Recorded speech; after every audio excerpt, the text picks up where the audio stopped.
Es curioso que la mayoría de la gente piense que la matemática está toda inventada.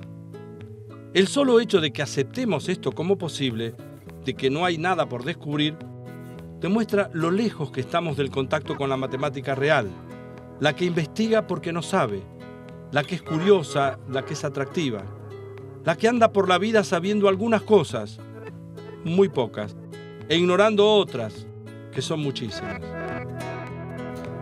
Existen aún muchos enigmas en el mundo matemático. En el año 1900, el alemán David Hilbert propuso los 23 problemas más importantes que hasta ese entonces no tenían solución. Y Hilbert dijo, tenemos que saber y vamos a saber. La comunidad matemática aceptó el reto y muchos de esos planteos se resolvieron.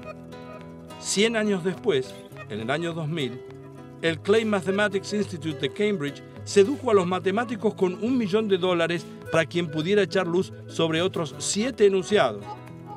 Y en realidad, ahora ya no son 7, sino que quedan 6, gracias al ruso Grigori Perelman, que resolvió la famosa conjetura de Poincaré. Pero hay otro desafío para nosotros los matemáticos, que también es difícil de resolver. Es el de tratar de que los atractivos de la matemática puedan ser descubiertos por la gente. Pero tenemos que asumir que el problema no es solo de quienes piensan que la matemática es aburrida y que está todo resuelto, sino también de los que, como nosotros, los matemáticos, disfrutamos de algo que no sabemos compartir.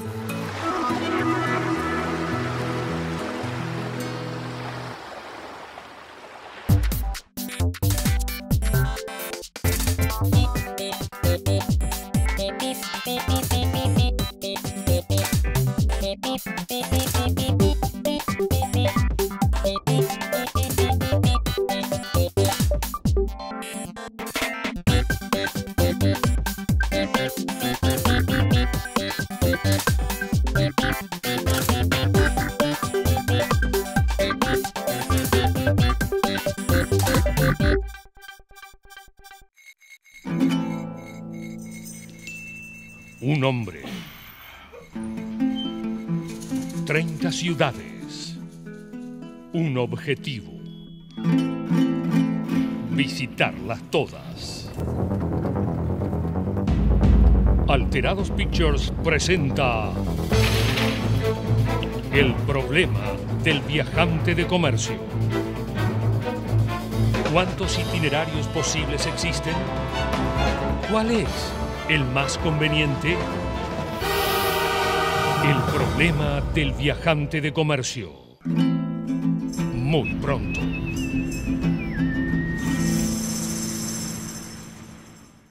En matemática, aunque parezca lo contrario, no está todo inventado. En realidad se publican 200.000 teoremas por año, es decir que en realidad se resuelven en el orden de 200.000 problemas cuya solución no se conocía. Esto es porque el concepto, la idea de matemática que uno tiene es equivocado. Uno cree que está todo cuadrado, todo cerrado, todo resuelto y no es así. Lo que quiero hacer ahora en el programa es plantear un problema que tiene muchos años, es un problema muy complejo, muy lindo, muy atractivo. Los invito a que presten atención porque el planteo en sí mismo es muy fácil de entender. Acá está.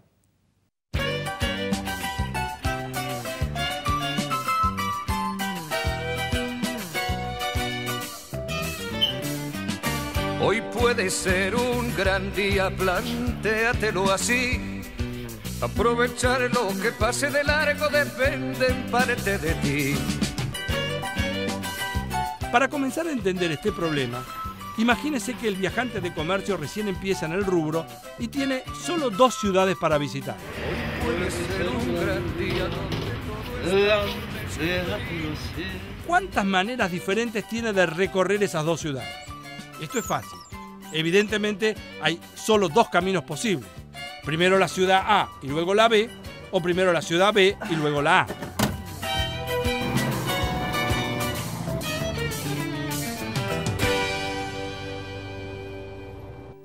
El asunto es fácil. Por ejemplo, si uno tiene 2 ciudades, entonces tiene 2 caminos posibles. Empieza en una, va a la otra y vuelve, o al revés. Empieza en la otra, viene para acá y después vuelve. O sea, con 2 es fácil. Con 3 ciudades ya hay 6 caminos posibles. Lo invito a usted para que haga las cuentas y se va a dar cuenta justamente de que no es ya tan sencillo. Hay 6 posibilidades. Después, si uno tuviera 4 ciudades, ya entonces la cantidad de caminos llega a 24. O sea, en cuanto agrego una sola ciudad, he pasado de 6 a 24. ¿Cómo hay que hacer? ¿Qué es lo que hay que hacer?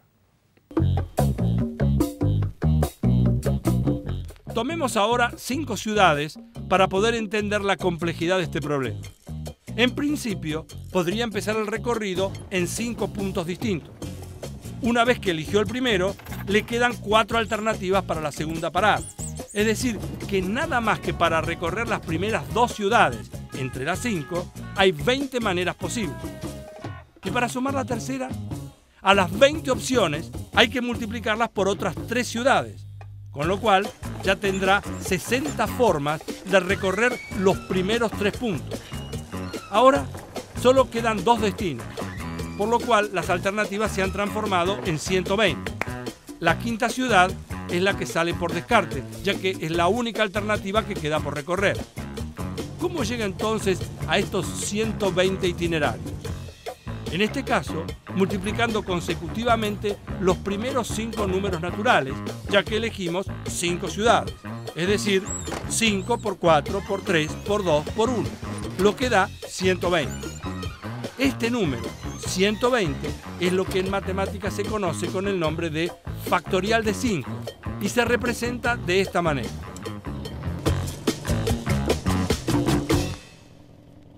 O sea, si uno tuviera n ciudades, con n digo cualquier número, entonces habría factorial de n posibles caminos. Y cuando el número n es grande, cuando el número de ciudades es muy grande, el factorial de n es inmenso. Entonces, por ejemplo, si uno tuviera que recorrer todas las ciudades de una provincia, ¿qué debería hacer? Para 6 ciudades hay 720 posibilidades. Para 7, 5.040. Y para 10, más de 3,5 millones.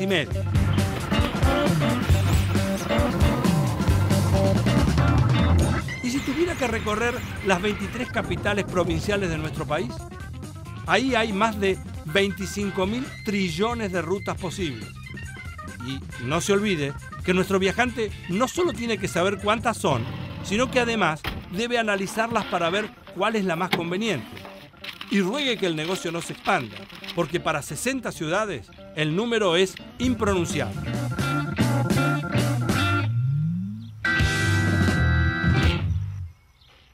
Hace muchísimos años que hay mucha gente en el mundo pensando en cómo resolver este problema. En particular, en el año 1954, 3 investigadores, Fulkerson, Danzig y Johnson, encontraron un método que aproximaba de acuerdo con la cantidad de ciudades. Aproximaba quiere decir que permitía resolverlo cuando el número de ciudades era acotado, era chico. En el año 2001 eso se mejoró a tal punto que encontraron una forma de recorrer las 15.112 ciudades alemanas, y eso en el camino más económico para hacerlo. Ahora, eso llevó 100 computadoras trabajando. Si usted quisiera hacerlo con su computadora personal, le llevaría 22 años correr ese programa para poder encontrar el método que sirva, o mejor dicho, el camino que sirva para recorrer en forma más económica las 15.112 ciudades alemanas. En todo caso, lo que yo quiero decir a propósito del problema del viajante de comercio es que además de resolverlo en forma teórica, esto tiene aplicaciones en robótica, aplicaciones en la industria automotriz, es decir, no es solamente un problema teórico usable para un viajante de comercio.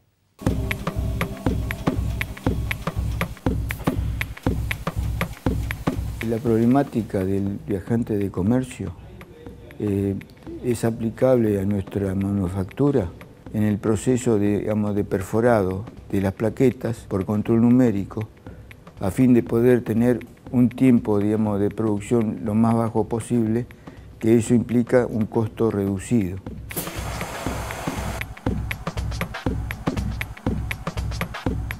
Lo mismo ocurre con la máquina de microposicionado de componentes, que también importa el ciclo de trabajo. En esta máquina aplica el problema del viajante de comercio en 2 aspectos. Una, es en el posicionado de los microcomponentes en la placa de circuito impreso. En el segundo aspecto es en la búsqueda de cada uno de los componentes en los alimentadores. ¿Qué es lo que se pretende? Es minimizar, digamos, el recorrido de las máquinas y por ende, digamos, los tiempos para lograr un costo de producción mucho más bajo.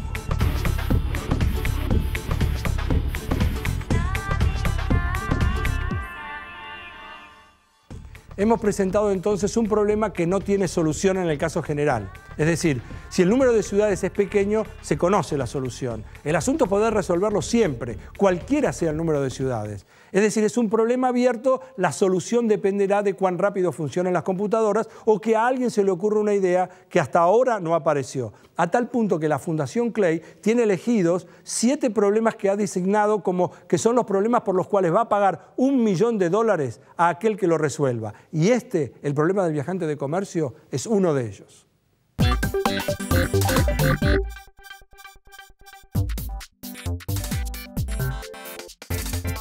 Lanzan un misil para atacar una ciudad. Desde esa misma ciudad de destino, lanzan otro para interceptarlo en el camino e impedirle que llegue.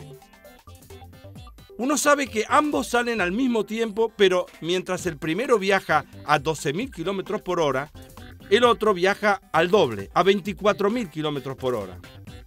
La pregunta es, ¿a qué distancia estaban un minuto antes de estrellarse uno contra otro? Ese es el desafío.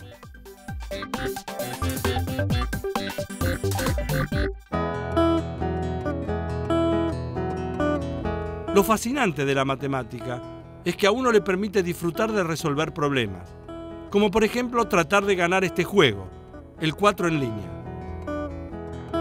Sergio Prechtman se acercó a la matemática en búsqueda de herramientas que le permitieran resolver dificultades que tenía él en el campo de la ingeniería. Vamos a averiguar entonces qué soluciones encontró. ¿Cómo usas la matemática vos en tu trabajo diario? Vos sos ingeniero. Yo soy ingeniero y estudié matemáticas cuando empecé a ver que no tenía herramientas para resolver los problemas que quería resolver de ingeniería. ¿Y era la matemática? Era la matemática. Y hoy enseño matemática. Hoy hago, dentro de ingeniería, enseño matemáticas bien aplicadas. Yo creo que, y a lo mejor esto no te va a gustar, lo que no se puede programar de la matemática no sirve. Ese es mi punto de vista. Pero es que está muy bien. Yo no sé si no me gusta o si me gusta. A mí me parece bien que alguien entienda que tiene un problema, porque en realidad la vida es así, uno tiene un problema y dice, ¿cómo resuelvo este problema? No importa si las herramientas después las tiene que buscar en la matemática, en la química, en la biología. De hecho, vos no trabajás con cosas que tienen que ver con observar insectos, cómo vuelan algunos animales, digamos. Sí, estoy trabajando en desarrollar cosas que son maquinitas, pero inspirándonos en la biología. A ver, explícame mejor. Lo que nosotros miramos es tratar de ver cuáles son los mecanismos que se generan para que el insecto o el pájaro pequeño pueda hacer lo que quiere hacer. Por ejemplo, volar acá adentro, aterrizar patas para arriba en el techo o contra la pared, que puedas hablar a través de él y te puedan escuchar. Esa es una aplicación extraordinaria. Imagínate un edificio colapsado. No sabes si hay gente adentro, no sabes cómo está la gente, mandás un aparatito de esto, se manda al edificio, va, y si hay alguien ahí adentro, podés comunicarte con él, puede comunicarse con vos.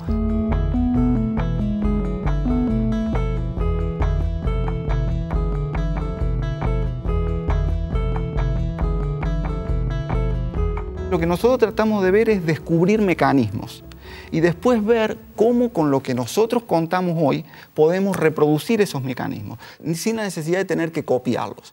Por ejemplo, copiar el vuelo de un insecto tal cual lo hace el insecto hoy por hoy es imposible. Hay otro problema que son los materiales. Todos los materiales que usa la naturaleza, por ejemplo, son húmedos. El único material que nosotros usamos cuando tiene humedad se lo devolvemos al carpintero porque dice no sirve, que es la madera. Es decir, todo lo que hacemos nosotros son para el otro lado, ¿viste? Lo que hizo la naturaleza lo dejamos a un lado y desarrollamos materiales que no tienen nada que ver con lo que ha hecho la naturaleza. Entonces imagínate hacer un ala de este tamaño, unos 8 o 9 milímetros, que se deforme, tiene que ser deformable y la deformación tiene que ser inducida por el vehículo para que cuando tiene un cierto movimiento que es bastante complejo, se puedan generar las fuerzas aerodinámicas que hacen que eso vaya para arriba o se mantenga si está chupando azúcar de una flor, por ejemplo. Bueno, eso no está todavía. Ese material no existe, no sé si va a existir en algún momento, supongo que en algún momento sí existirá, pero hoy hacer biomimética es imposible. Entonces lo que nosotros nos preguntamos, a ver, bueno, ¿qué diablo hace esto para volar? ¿Cómo mueve el ala? Y cuando la mueve, ¿qué genera en el aire?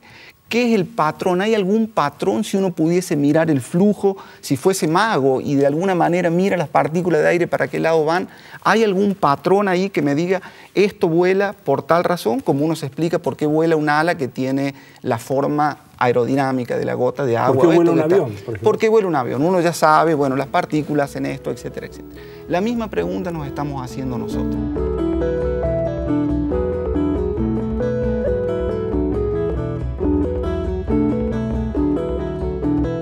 Y mágicamente una respuesta surgió con una herramienta matemática muy nueva, o no sé si es tan nueva, pero sí es relativamente nuevo su uso en estas cosas, que es como decir, ok, tengo un conjunto de fotos, ¿no habrá un número menor de fotos que si las pongo todas juntas me generan cualquiera de estas? Ajá.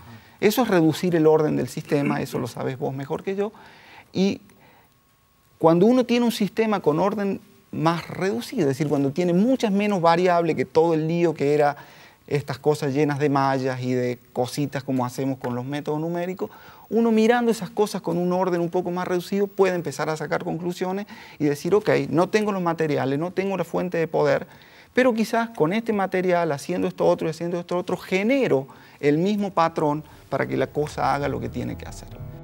Te propongo seguir. Dale. A ver, ¿a quién le toca? Espera. Tenemos que contar las bolitas.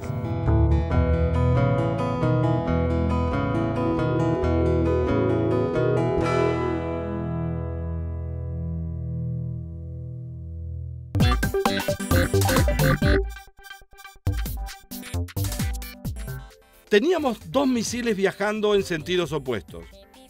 Uno lo hace a 12.000 kilómetros por hora y el otro a 24.000 kilómetros por hora. Y lo que queríamos es saber a qué distancia estaban el uno del otro un minuto antes de chocar. Pudo averiguar que se aproximaban a 36.000 kilómetros por hora, es decir, a la suma de 12.000 kilómetros por hora de uno más los 24.000 kilómetros por hora del otro. Un minuto, o sea, 60 segundos antes de estrellarse uno contra el otro, los misiles estaban a 600 kilómetros de distancia. Justamente 36.000 kilómetros por hora corresponden a 600 kilómetros por minuto. Por eso, estaban a esa distancia un minuto antes de estrellarse.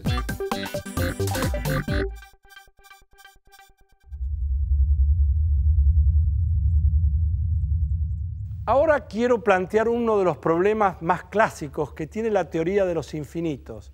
Es decir, llega un momento determinado en cuando uno habla de los infinitos en que todo se sacude, uno se conmueve, es todo antiintuitivo.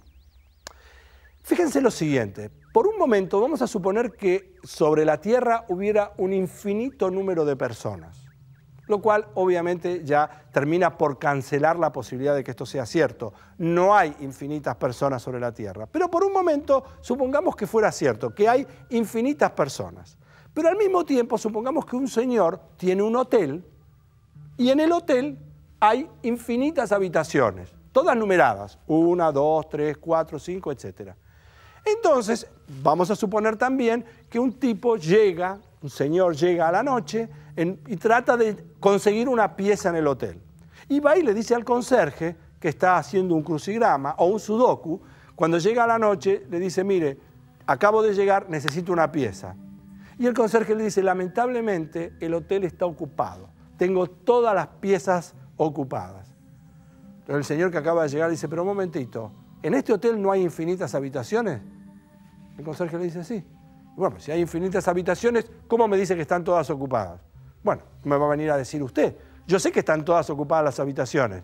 Cualquier habitación que usted elija, hay una persona adentro. Mire, si usted tiene un hotel con infinitas habitaciones, yo le voy a dar una solución. ¿Qué solución me va a dar? Mire, le voy a dar una solución. Haga lo siguiente. Vaya a la habitación número 1 y a la persona que está ocupando la habitación número 1, dígale que se vaya a la habitación número 2.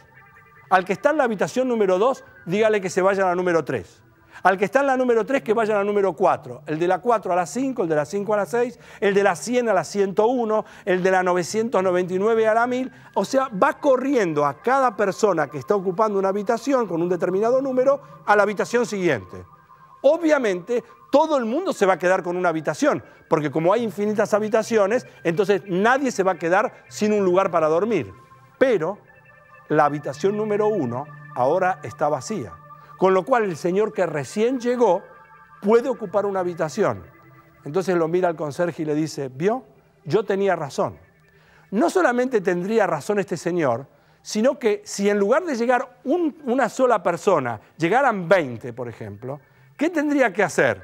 Decirle al conserje, mire, las primeras 20 personas que están en las primeras 20 habitaciones, agarra y córralas. El que va a la 1, que vaya a la 21. El que está en la 2, que vaya a la 22. El de la 3 a la 23. El de la 4 a la 24. O sea, va corriendo cada persona 20 números más adelante. De esa forma, quedan 20 habitaciones vacías al principio, con lo cual las 20 nuevas personas que llegaron tienen lugar también en el hotel. Esto es conocido con el nombre del Hotel de Hilbert. En realidad es un nombre, en realidad es una fantasía, pero sirve para darse cuenta que muchas veces las cosas que tienen que ver con los infinitos atentan contra la intuición que uno desarrolló hasta acá con las cosas finitas. Las reglas que valen para conjuntos finitos ya no valen más para conjuntos infinitos. Esto es solo un ejemplo.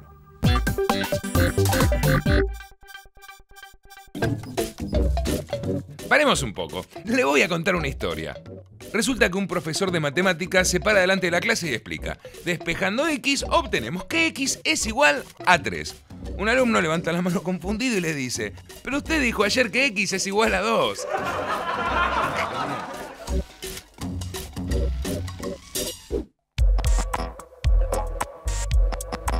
Juntos y revueltos.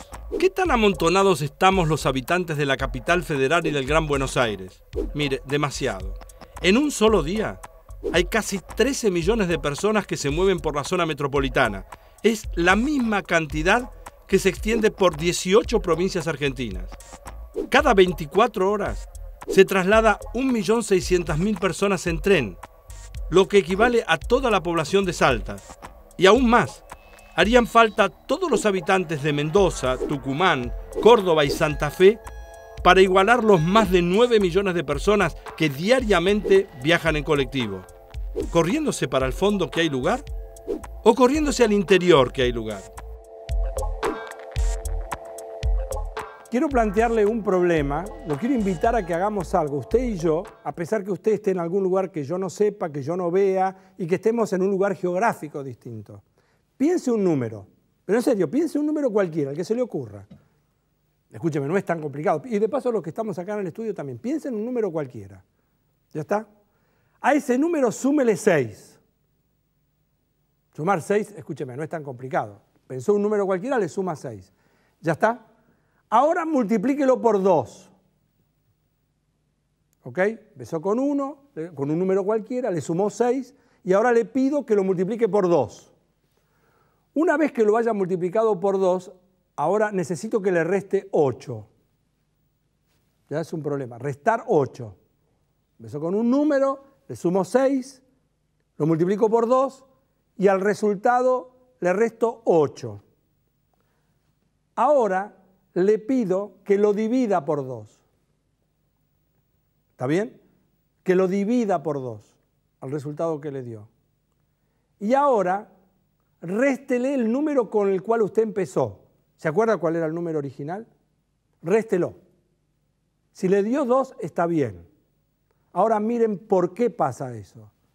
Supongan que esto que tengo acá es el número que usted eligió. No importa cuál sea. Este es el número con el cual usted empezó. Yo lo pongo acá. Le dije, súmele 6. Cuando digo súmele 6, usted agrega estos 6 acá. Recuerde, este es el número con el que usted empezó. Después le dije, multiplíquelo por 2. Multiplicar por 2 es venir acá. Esto es multiplicar por 2. Había 6 acá, ahora hay otras 6. Y multiplicar por 2 dice que usted al número que había elegido también lo tiene multiplicado por 2. O sea, usted empezó con este, le sumé 6, lo multipliqué por 2, al multiplicar por 2 queda esto. ¿Estamos de acuerdo? Ahora, yo le dije, réstele 8. Restar 8 quiere decir que de las naranjas que había acá, porque esto no sé qué es, de las naranjas que había acá, saco 8. 2, 4, 6 y 8. Me quedó esto. O sea, me quedaron 2 veces el número que usted eligió y 4 naranjas. Y yo le dije, divídalo por 2. Al dividir por 2, como no tenía esto, al dividir por 2, saco esto, saco uno de estos y saco 2 de estos. Y ahora me quedó así. Y yo le digo, ¿ven? Quedó el número que usted eligió y 2 naranjas. Le digo, réstele el número que usted eligió. Si usted resta el número que eligió, es sacar esto. ¿Cuánto sobró? Sobraron 2. Es decir, inexorablemente haya elegido usted el número que haya elegido, al final iba a terminar con 2, porque yo lo forcé a usted a que terminara en eso. Es decir, que muchas veces uno se encuentra con alguien que le dice, yo te voy a hacer un truco, yo te voy a hacer un juego. Sí, el juego lo hace, pero esencialmente lo que está haciendo es ignorando que yo empecé con esto. El número con el cual yo había empezado se transforma en irrelevante, porque yo lo llevé a usted, lo conduje para que le diera lo que yo quería. Esto forma parte también de la matemática, de hacer cosas con la matemática, de disfrutar con la matemática, de entrenarse con la matemática, de practicar, de resolver problemas de este tipo.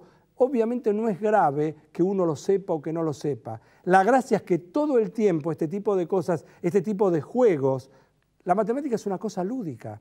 La palabra lúdica alude justamente a eso, a jugar. Es por eso que nosotros aquí en este programa, en Alterados por Pi, los invitamos constantemente a entrenarnos de esa forma, a disfrutar estableciendo estrategias, estimando, planificando y en todo caso, si ustedes quieren, hasta jugando. Esto, como les decía, es Alterados por Pi. Nos vemos la próxima. Gracias.